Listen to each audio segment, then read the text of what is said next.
Start ಮಾಡಿ. ನಾನು ಒಂದು ಪ್ರಯೋಗವನ್ನು ಮಾಡುತ್ತೇನೆ. ಆ ಪ್ರಯೋಗದ ಹೆಸರು ಗಾಳಿಯು ಜಾಗವನ್ನು ಆಕ್ರಮಿಸುತ್ತದೆ. ಇದಕ್ಕೆ ಬೇಕಾದ ಸಾಮಗ್ರಿಗಳು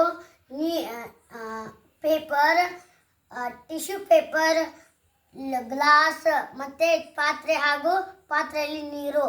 ಮೊದಲಿಗೆ ನಾನು ಪೇಪರ್ ತೆಗೆದುಕೊಂಡು ಆ ಪೇಪರನ್ನು ಬಾಲ್ ಥರ ಮಾಡಿ ಲೋಟದೊಳಗೆ ಹಾಕುತ್ತೇನೆ.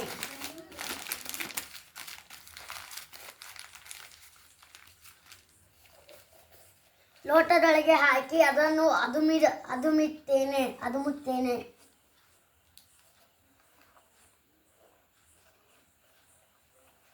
ಈಗ ಲೋಟವನ್ನು ಕೆಳಗಾಗಿಸಿ ಪೇಪರ್ ಬೀಳದಂತೆ ನೋಡುತ್ತೇನೆ. ಈಗ ಲೋಟವನ್ನು ಕೆಳಗಾಗಿಸಿ ನಿಧಾನವಾಗಿ ನೀರಿನಲ್ಲಿ ಇಡುತ್ತೇನೆ. ಸ್ವಲ್ಪ ಸಮಯದ ನಂತರ ತೆಗೆದು ನೋಡಿದಾಗ ಈಗ ನಾವು ಟಿಶ್ಯೂ ಪೇಪರನ್ನು ಚೆಕ್ ಮಾಡೋಣ. ಅರೆ ಇದೇನು, ಇದು ಒದ್ದೆ ಆಗಿಲ್ಲ.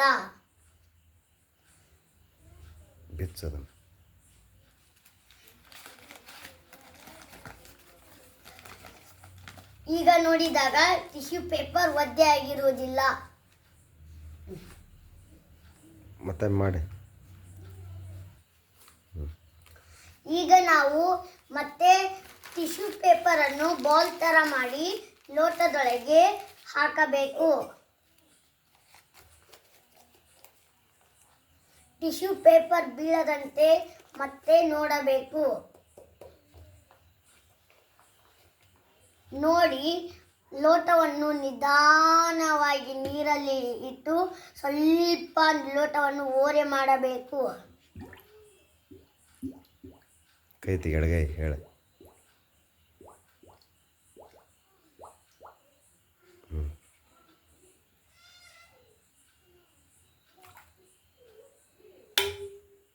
ಇಲ್ಲಿ ಬಬಲ್ಸ್ ಬರ್ತಿದ್ದೆ. ಈಗ ಟಿಶ್ಯೂ ಪೇಪರನ್ನು ಚೆಕ್ ಮಾಡೋಣ.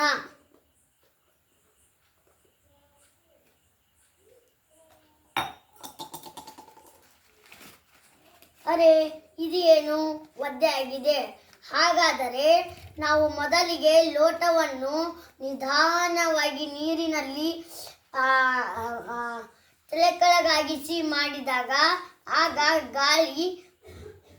ಆಗ ಗಾಳಿ ನೀರನ್ನು ಲೋಟದೊಳಗೆ ಬರದಂತೆ ತಡೆಯಿತು.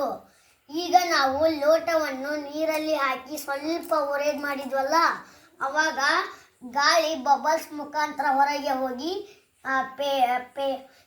ಲೋಟದೊಳಗೆ ನೀರು ಬಂದಿತು.